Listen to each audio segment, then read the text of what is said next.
Sure, it's better to study English for 15 minutes every single day than to study for 3 hours once a week. Why? 3 hours is more time than 15 minutes times 7 days. Actually, 15 minutes times 7 days is 1 hour 45 minutes, so it's more time total. But even beyond that, daily practice creates momentum and habit. Your brain stays engaged with the language constantly.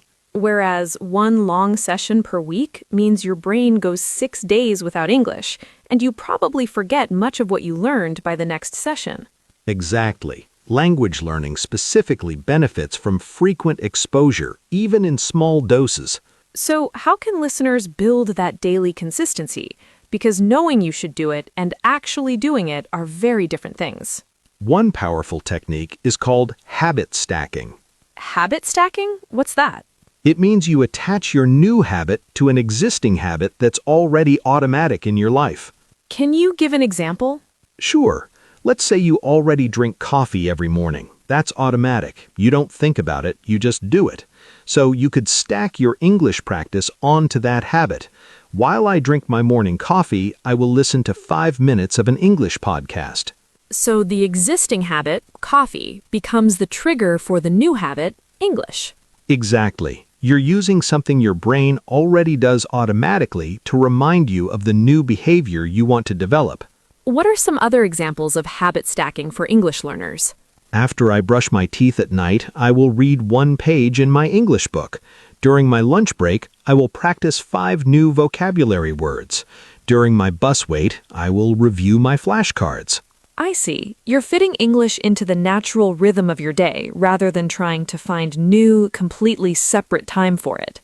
Yes, because finding new time is hard, but moments already exist in your day. You're just filling them with something purposeful. Another technique I love is called lowering the bar. Lowering the bar? That sounds like giving up. I know, it sounds wrong, but hear me out. The idea is to make the first step so small and easy that you can't say no to it. Okay, I'm interested. Explain more. Let's say you want to practice English speaking every day, but that feels overwhelming. So you lower the bar. Your only requirement is to say 1 sentence out loud in English. Just 1. That's very small. That's the point. It's so small that even on your most tired, busy, stressed day, you can still do it. And here's what happens. Once you say 1 sentence, you often naturally continue. Because starting is the hardest part. Once you're already doing it, continuing is easier. Exactly. But even if you truly only say 1 sentence, you still maintained your daily habit. You kept your promise to yourself, and that matters psychologically. So it's better to do a tiny bit every day than to have this big, impressive practice session that you only do occasionally.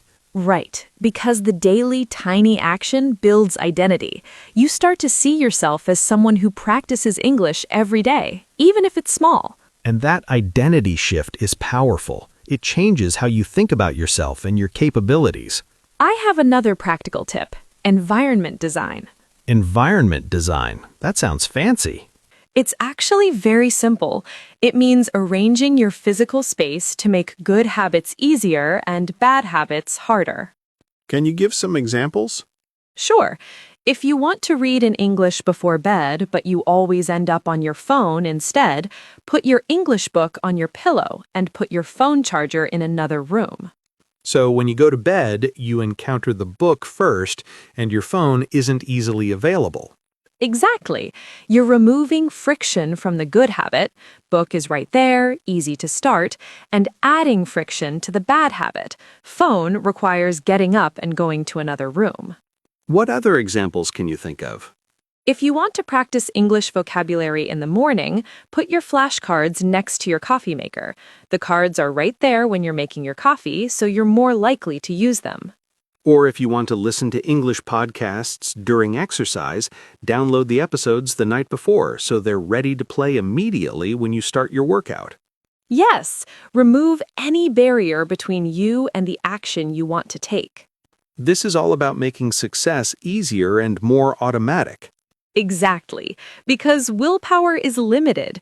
If you have to fight yourself every single day, you'll eventually lose.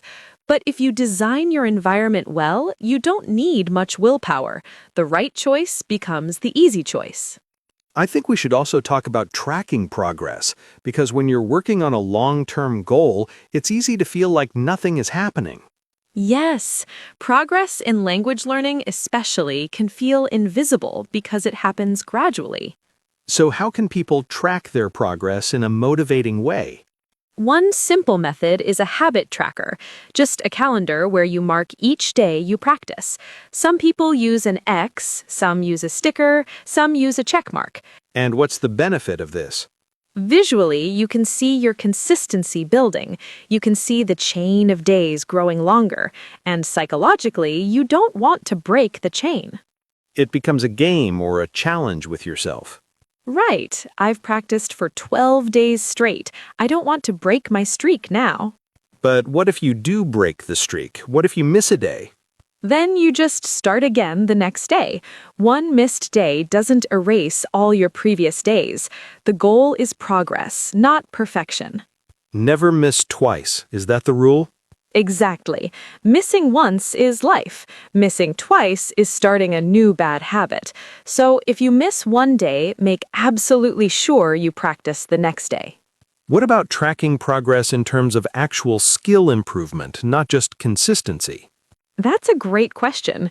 I recommend recording yourself periodically, maybe once a month, speaking about the same topic in English. So you can compare and hear the improvement over time? Yes, because daily you might not notice much change, but when you compare yourself speaking in January to yourself speaking in June, the difference can be dramatic and very motivating. That's concrete evidence that your effort is working.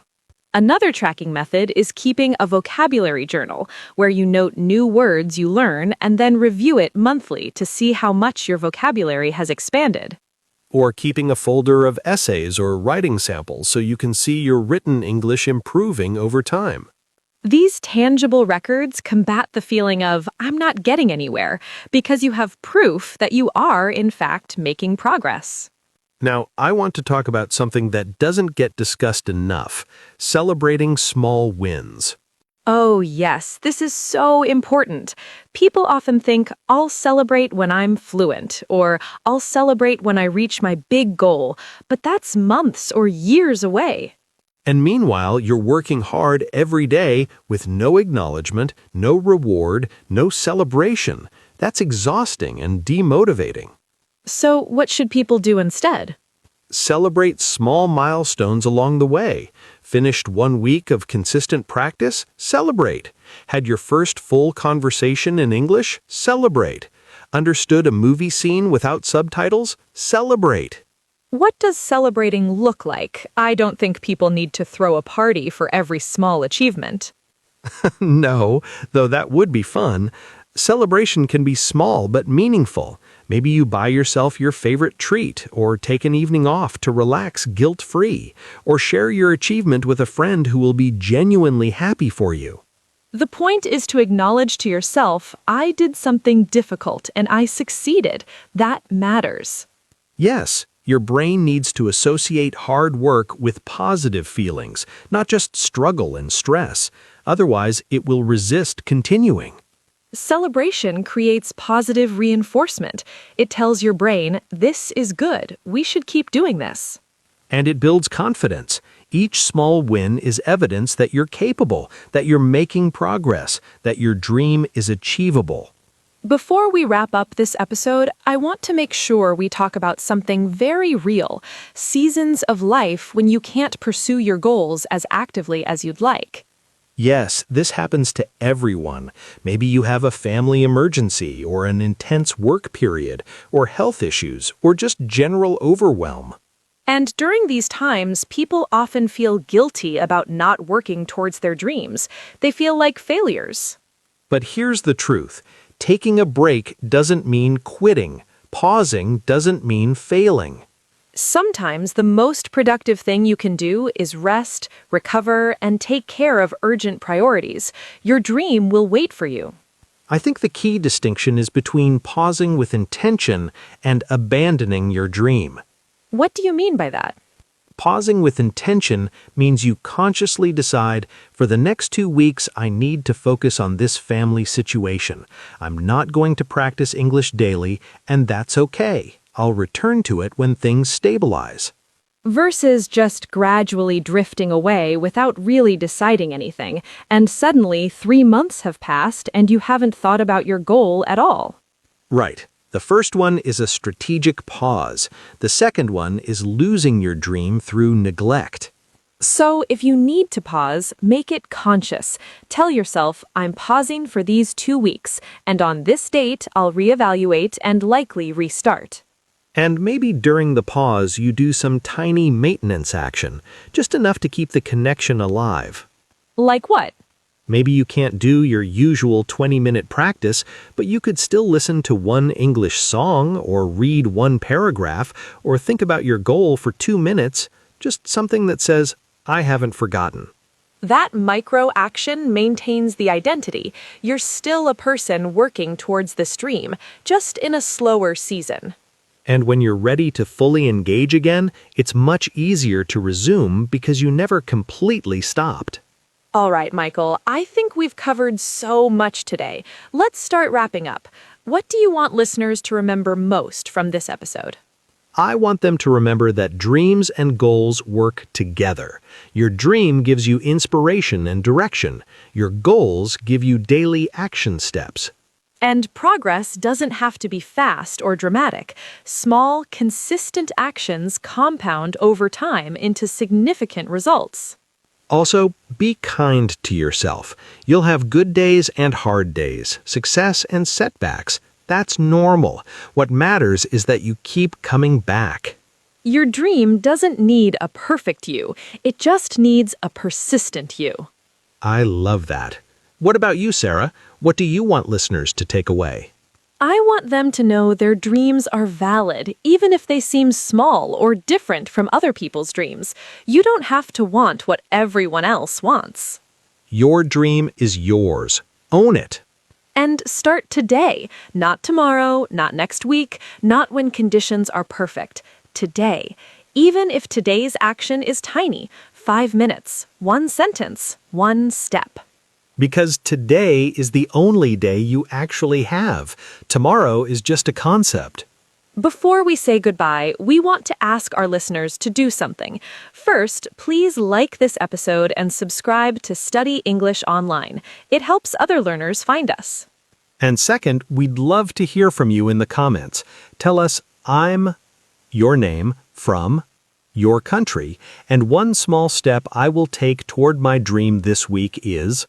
It can be about English learning or about any other dream in your life. We read every comment, and your words might inspire someone else who reads them. We're building a community here of people who believe in growth, who support each other, who understand that learning and dreaming are lifelong journeys. And you're part of that community just by listening. Thank you for spending this time with us today. Remember, your dream matters. Your progress matters. You matter. Keep going, even when it's hard, especially when it's hard. This was Study English Online Podcast. I'm Michael. And I'm Sarah. We'll see you in the next episode. Until then, take care of yourself and your dreams. Bye, everyone.